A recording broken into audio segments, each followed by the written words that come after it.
Hello and welcome back to the channel. Today is like the first week of February, so I'm going to be talking about the two books that I read in January and the books I'm hoping to get to in February.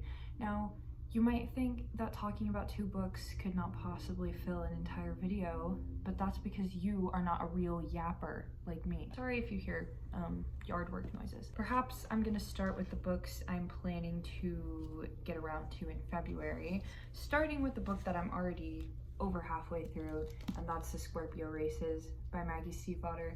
I am reading this purely because I read the entire Raven Cycle and the entire Dreamer trilogy last year.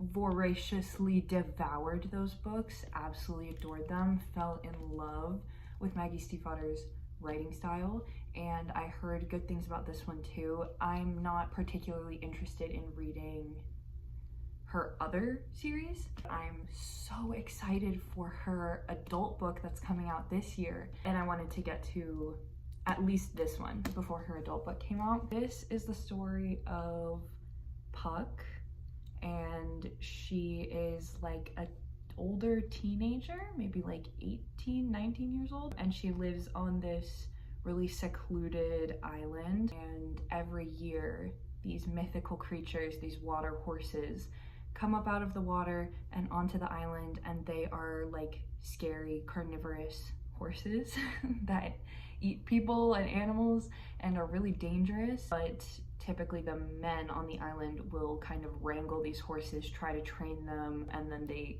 participate in these annual races, and the winner gets money. The plot of this kicks off with Puck entering into the races. She's the first woman to ever do it for a variety of reasons, not at all because she really cares that much about the races or about the horses.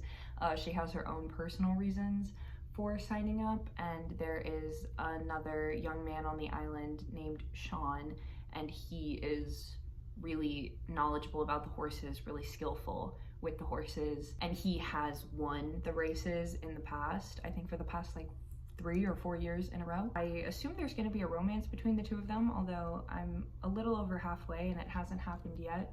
But it's a story about horse riding. It's very atmospheric. It's young adult, I will say. I find that Maggie Stiefvater's writing has improved like chronologically with each of her new books that I read. I started with the Raven Cycle, those were really good. Then I read the Dreamer trilogy, those were even better in my opinion. This was published before the Raven Cycle, and I can tell her writing is a little bit not as strong in this one, but it's still pretty good, pretty enticing, pretty fast-paced. And I'm also from Virginia. Maggie Stiefvater is from Virginia, and I see the like Chikatig, horses on an island, horses running along a beach. Like, it feels very familiar to me as someone who's also from Virginia.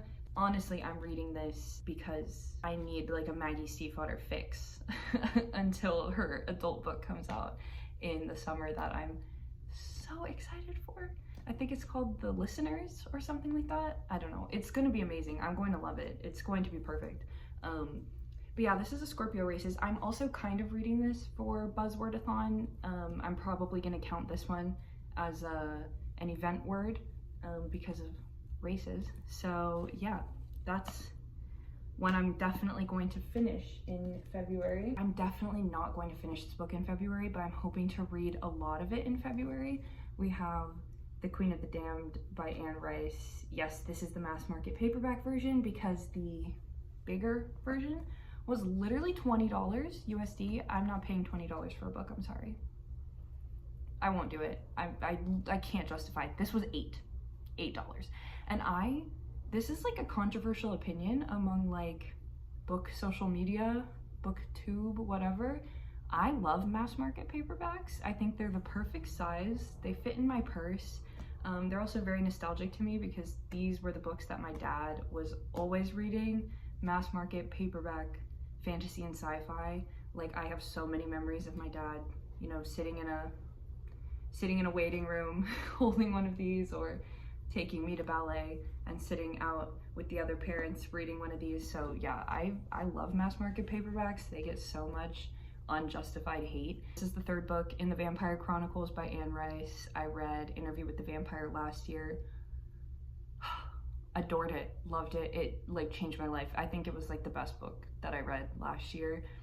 Not solely because it's a really good book. It was exactly, perfectly what I needed, exactly when I needed it, and it's going to like stick with me forever, be a formative piece of literature for me forever. And then I read The Vampire Lestat last year. I had an amazing time with it. Like, I don't think it was as good as the first one. The first one I gave 5 stars. Vampire Lestat I gave like 4.5, 4.75.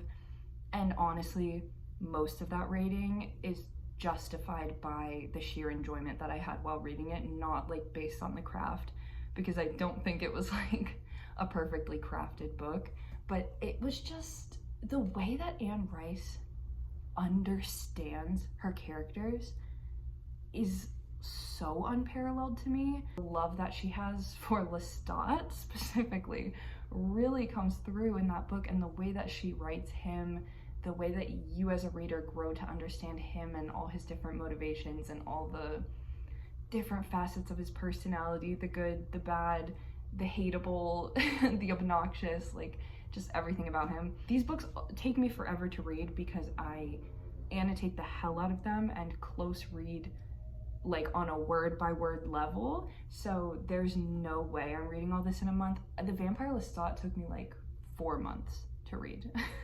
These books are just like sheer entertainment for me. I hope Louis is in this one more than he was in The Vampire Lestat, because I love Louis. He's my second favorite character after Claudia. And I know the next book in the series is The Tale of the Body Thief, or Body Thieves, something like that. And I know that that book does have to do with Claudia a bit more, so I just need to get through this one so that I can get to that one, because I love Claudia and Louis, and I think they play a bigger role in the next book after this. But I'm still endlessly ecstatic to read the Vampire Chronicles. I love them so much. I adore these books. If you've never read Interview with the Vampire, like, you just need to read it. Like, you just need to read it, and you need to watch the AMC show, and you should probably watch the movie too. Although I will say, personally, as someone who adores the book, hated the movie. Hate the movie. It's terrible compared to the book, but you should watch it for the queer history of it all. But yeah, here's the other book on my February TBR. And then, to be a little ambitious, I'm gonna put a third book in here. Hopefully I can finish the Scorpio Races and maybe this one. Queen of the Damned is not getting finished this month. I'm also hoping to get to Woman Eating by Claire Coda. This is another book about a vampire. If you don't know this about me, I love vampires. I love them so much, and I've owned this book for forever. When did this book come out? This book came out in 2022. I definitely purchased it in 2022 because that's the only reason why I would have a hardback, is if that was like the only version available, because I don't really like hardcover books. I don't know hardly anything about this. I know that it's like literary sad girl lit fic about being a vampire and being biracial, and maybe there's romance in it. Maybe there's queerness. Actually, that I could be wrong about the queerness. There's something to do with vampires and desire and the symbolism of eating. Regardless, those are things I'm interested in all the time. But I did want to get to this because, I mean, it's a book that I own. Most books that I read are from the library. This is a book that I've had for at least like 2.5 years. I just need to get to it. I need to read it, see if I like it. If I like it, then great. I have a book that I love, that I own. If I don't like it, great. I can get it off my shelf and put it in a little free library. So yeah, I just need to get through the books that I already own. And this book, it's kind of hard to tell. It does have punctuation in the title. So this is another one that I'm reading for the Buzzword Reading Challenge. This is what February is going to consist of, for sure. I'm manifesting it, I'm speaking it into existence. This is my February, and this is like a little a little bit of spice to sprinkle in between these reads. With my February TBR out of the way, let's do a quick, hopefully I can keep this concise, recap on the 2 books that I read in January. The first book I read, I don't have with me. It was a library book and I've already returned it.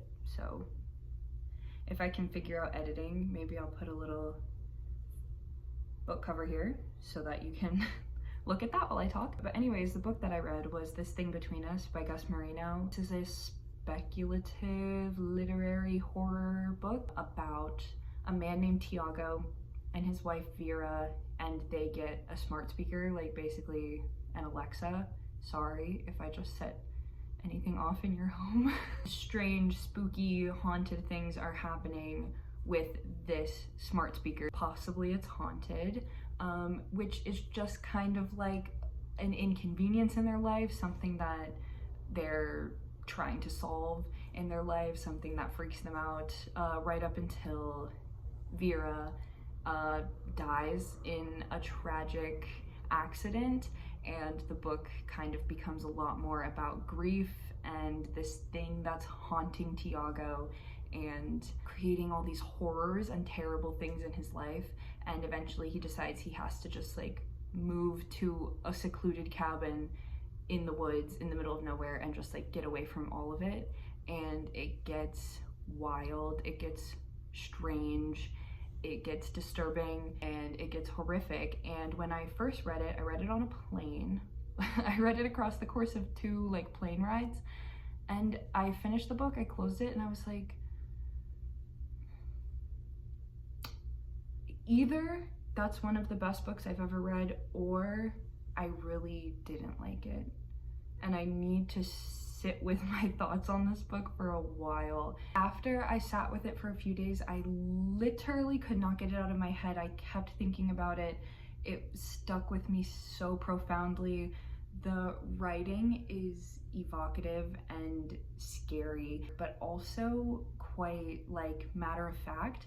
It's not super flowery. It's just very bluntly exploring like deep facets of human emotion, and I found it beautiful.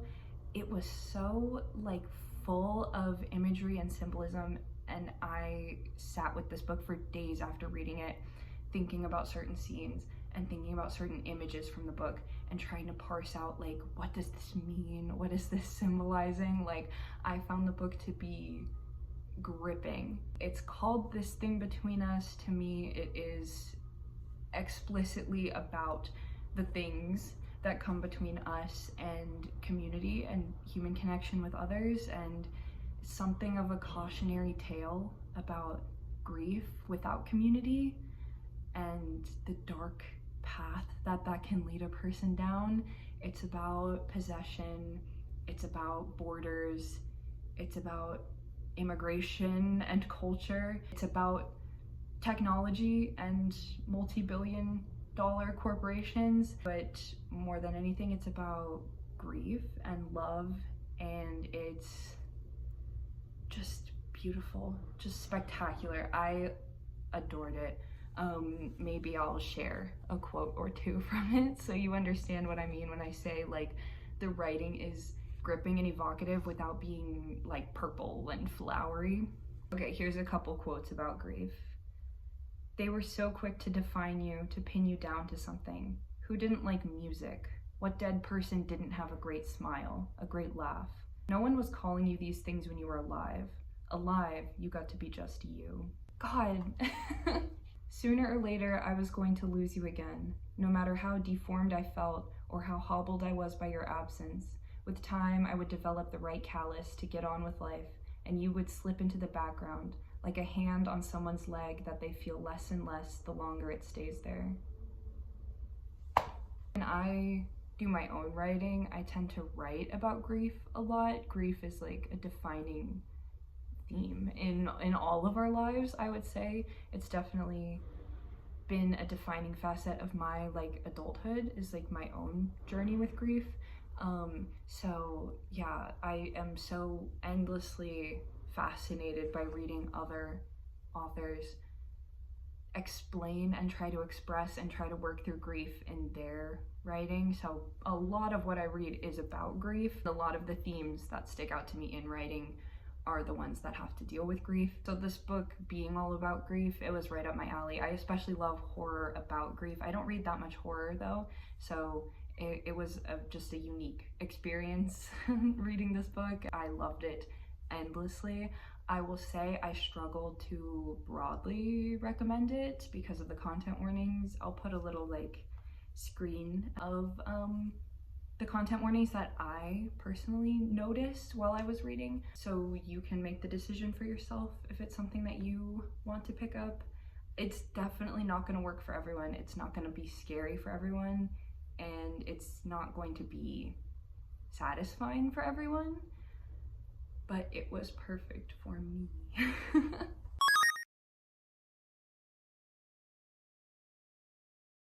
The last book that I read in January, the second book I read in January, the last book I'm going to talk about in this video, is The Spear Cuts Through Water by Simon Jimenez. This is kind of an epic, sweeping fantasy set in this fantasy world that is loosely or broadly, you could say, inspired by Filipino history and Filipino mythology, which is something I'm a bit familiar with.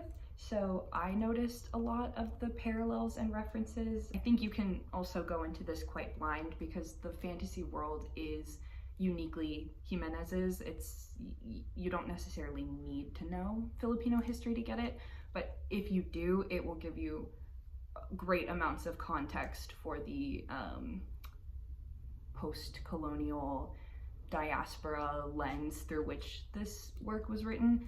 This book was really good. I rated it 4 out of 5 stars. It is the story of these two characters, Kima and June, and their epic quest across these fantasy lands.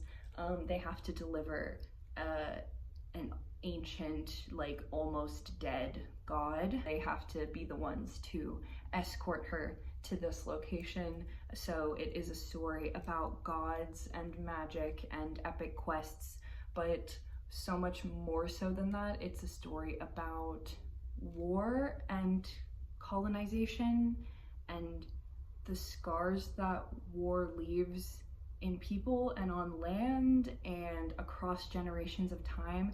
This is also like told in such a unique way, kind of following 3 different times and places all at once.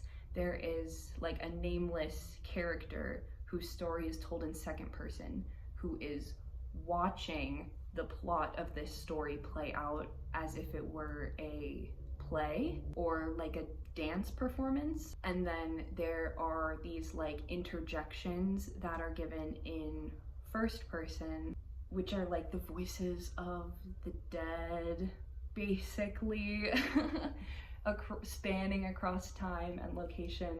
And then we get like the plot of the book, which is the story of June and Kima escorting this god, and that part is told in third person. There's like tenses switching a lot, location switches a lot. It tries to do a lot, and I will say for the most part it's successful due to how sweeping and how epic and how massive the scope of this is. For me personally, it could get a bit disconnected. Like sometimes it didn't really have anything to ground it emotionally because it was just like the scale was so big and it was operating on like myth logic or dream logic. The intention, I think, was that June and Kima's love story would be kind of like the thing that grounded this story, but it wasn't always successful. Due to the unique way that the story is told, sometimes I didn't feel all that connected to the two of them as individual characters. But I will say, despite that, this book managed to be so empathetic. Like, you really felt for every single character, even and especially when it was like random background characters who had never showed up in a scene before and were not really like plot relevant. You just got a sense that like Jimenez saw everyone and everything in this book as distinct and important, and every action had so much gravity to it, and it was just a book that had so much care and love poured into every aspect of it. It's fantastical, it's queer, it's sad, it's lovely. It didn't work perfectly for me, but the parts that did work worked so well, and it was very gripping. I thought the pacing was very good. Even though it was told in quite a confusing way, I didn't find myself confused really at any point. So I think it's accessible even while being quite abstract in some respects. The prose is nice. I wouldn't say it's like the most gorgeous thing I've ever read. I like purple prose. I don't see it as like a bad thing for a book to be a bit overwritten, but I don't think this really crossed that line.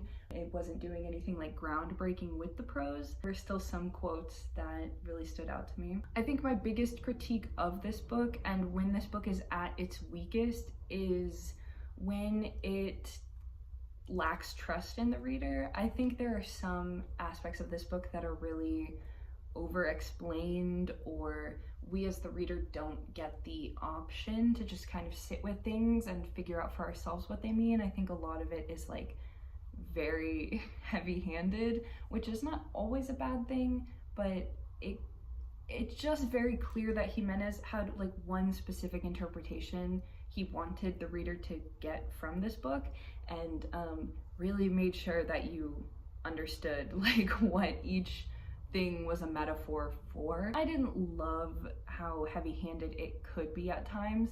I think it would have been a much stronger book if it had trusted the reader just a little bit more. For example, there's a metaphor in this book, a parallel between dancing and fighting, and like the first time that I noticed it, I felt pretty clever. I was like, oh, I see, they're fighting because like actually they want to dance with each other. But then he just straight up like said that that's what was happening, and then it happened like 10 more times in the book that like people would be dancing or fighting, and then the book would stop to be like, remember, dancing means fighting and fighting means dancing. I feel like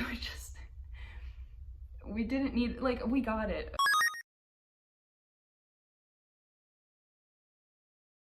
Yeah, those are the books I read in January and the books I'm planning to read in February. This is my reading journal. I've been keeping up with it. If you have a vested interest in how that's been going based on my last video. I've been doing like a really basic monthly recap, which you can kind of see here. I don't know, maybe you can kind of see. I think because I read not like a ton of books every month, it doesn't make a ton of sense to do like extensive recaps in my journal, but I'm going to be doing extensive quarterly recaps, and maybe I'll make like a journal specific video at the end of each quarter, so you can keep an eye out for that in March, end of March. Well, I guess the video will be posted beginning of April.